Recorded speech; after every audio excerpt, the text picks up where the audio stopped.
Dracula Untold. It's a goofy title, and yet a catchy one at that. For the lore of the movie is based almost verbatim on the Romanian folktale of the vampire and of Vlad the Impaler. And it's because of the loyalty to the folktale that this movie is more fantasy than a horror story, though it does serve as both.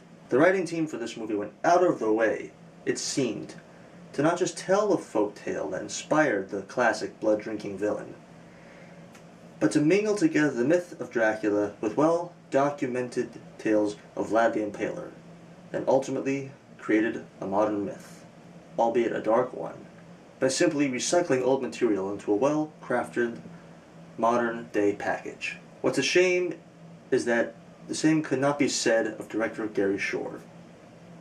Shore did not make a bad movie by any stretch of the imagination, but the way he chose to provide us with the visuals of this updated fairy tale makes one feel as though it comes short of being the masterpiece it could otherwise have been. I'm probably the only person who will ever see this movie who thinks it was that good. Not a masterpiece, but still a fun film. Charles Dance is the master vampire. He looks the role. He sounds the role. If there's anything this movie does well, it's allowing his performance to shine.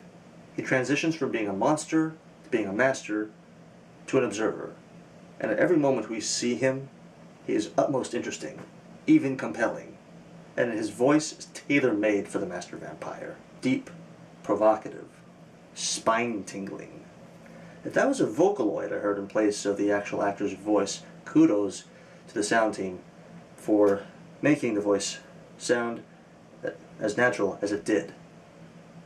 More than likely what I actually heard was computer enhancement. Duh! Charles Dance's performance is what makes the movie a horror movie. Well, that and a spot when we see Vlad become the Impaler for a brief moment again. It's also Charles Dance's performance, at least in part, that has compelled us until the very end. And a good ending it is at that. What may disappoint most people who will go to see this movie is that Dracula this time around isn't the villain.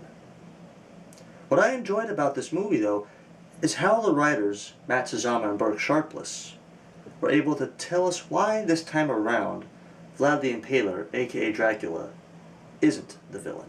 The film unfortunately lacks believability. Why would vampires have to growl half the time they're in front of the camera? It's like someone shoved jaguars down their throats. And why with a budget like Legendary's do the special effects have to look and feel half-baked? It's as though Shore didn't really want to use green screen in the first place, but at the same time felt he had to. So, they only gave it enough CGI to make it look cool. Well, that paid off, thankfully.